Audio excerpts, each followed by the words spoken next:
आइए दोस्तों, पिछले क्लास में हमने पदार्थ के भौतिक वर्गीकरण के बारे में जाना था, जिसमें 3 तरह के पदार्थ आते हैं: ठोस,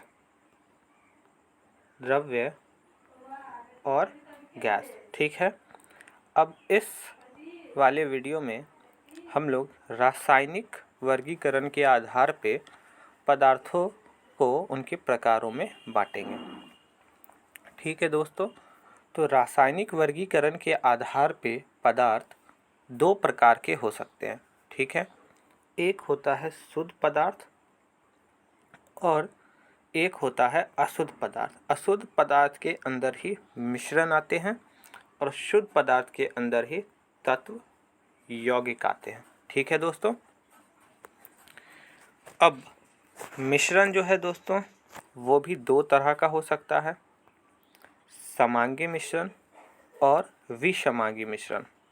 और तत्व भी जो है वो 2 तरह के हो सकते हैं। मूल रूप से तत्व 3 तरह के होते हैं। इसे एक और श्रेणी भी इसमें ऐड किया गया है। एक तो धात्विक, अधात्विक और एक उपधातु होते हैं। ठीक है दोस्तों। और यौगिक 2 प्रकार के होते हैं: कार्बनिक और अकार्बनिक यौगिक। तो एक इम्पोर्टेंट चार्ट है जो आपको याद रहना चाहिए दोस्तों।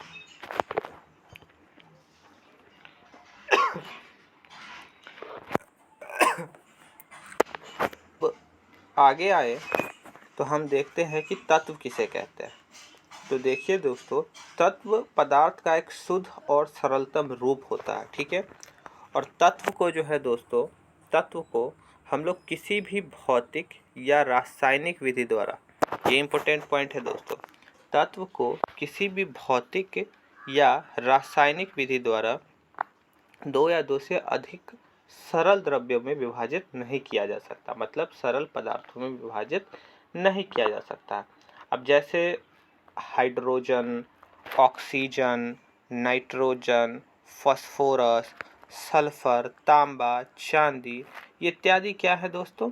ये सभी तत्व के उदाहरण हैं। ये सभी तत्व के उदाहरण हैं। अब तत्व के कुछ विशेषताएं भी होती हैं जो हम अब यहाँ पर डिस्कस करेंगे। तत्व जो होता है, पहली विशेषता कि तत्व एक ही प्रकार के परमाणुओं से बना होता है।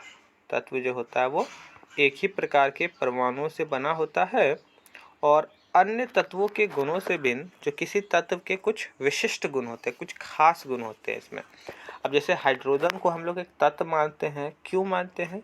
क्योंकि ये किसी भी भौतिक या रासायनिक विधि द्वारा 2 या 2 से अधिक सरल द्रव्यों में विभाजित नहीं किया जा सकता। ठीक है दोस्तों। और ये एक ही प्रकार के परमाणु, मतलब हाइड्रोजन परमाणु का ही बना होता है, जिसकी परमाणु संख्या 1 होती है दोस्तों। ठीक है। अब यहाँ पे देखिए, मैंने इंपॉर्टेंट पॉइंट को नोट किया है।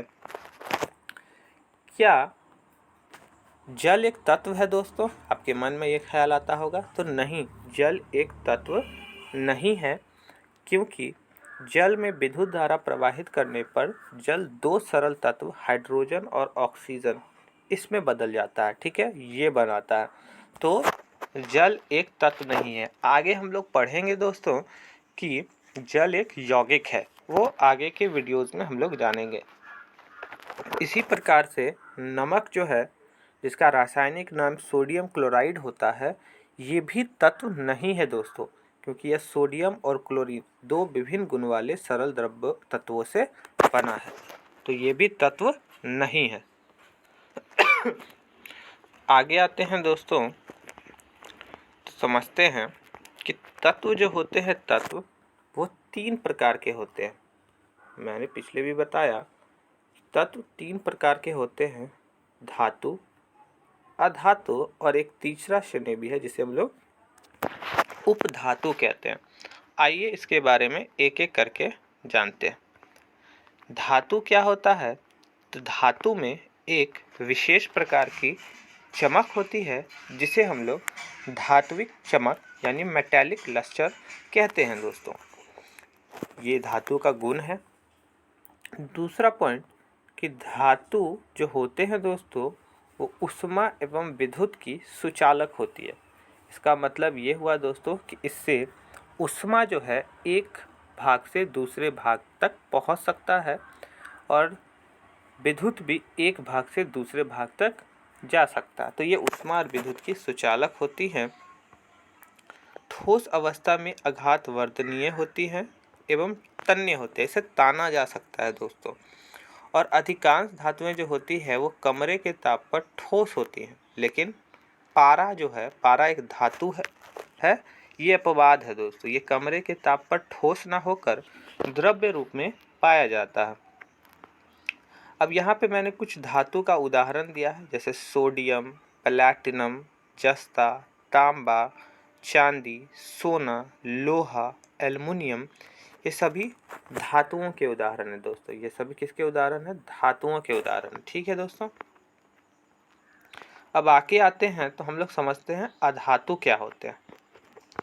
तो अधातु में धातुओं की तरह कोई विशेष चमक नहीं होती है, लेकिन आयोडीन एक अपवाद है जो चमकीला होता है, यानी कि आयोडीन एक अधातु है दोस्तों। अब ये ऊष्मा और विद्युत की कुचालक होती हैं, लेकिन इसमें भी एक अपवाद है दोस्तों, वो है ग्रेफाइट। ग्रेफाइट जो है वो ऊष्मा और विद्युत की सुचालक होती है। अब ये प्रायः गैसीय रूप में पाई जाती है, लेकिन इसमें भी एक अपवाद है दोस्तों, ब्रोमीन, जो कि एक अधातु है, लेकिन ये द्रव्य रूप में पाई जाती है। ठीक है दोस्तों। अब उपधातु क्या होता है? तो इसके गुण धातु और अधातु के मध्यवर्ती होते हैं। दोनों के गुण इसमें थोड़े थोड़े मौजूद रहते हैं, जैसे boron, silicon, germanium, arsenic, antimony और टेल्यूरियम, ये सभी के सभी हमारे अधातु हैं। अब यहाँ पे एक पॉइंट है दोस्तों जो मैं एक एक करके बता देता हूँ कि अभी तक ज्ञात तत्वों की संख्या 100 से अधिक है। इनमें से 92 तत्व प्राकृतिक हैं, जबकि शेष तत्व मानव निर्मित है और अधिकतर तत्व ठोस हैं। 11 तत्व कमरे के तापमान पर गैसें हैं। 2 तत्व पारा एवं ब्रोमीन कमरे के ताप पे द्रव है और गैलियम एवं सीजियम तत्व कमरे के तापमान में कुछ अधिक तापमान पर द्रव अवस्था ले लेते हैं दोस्तों। तो ये कुछ तत्व के बारे में जानकारी थी और आगे के क्लास में हम लोग यौगिक और मिश्रण के बारे में समझेंगे। तो अभी के लिए दोस्तों बस इतना ही। ठीक है दोस्तों, मिलते हैं अगले वीडियो में।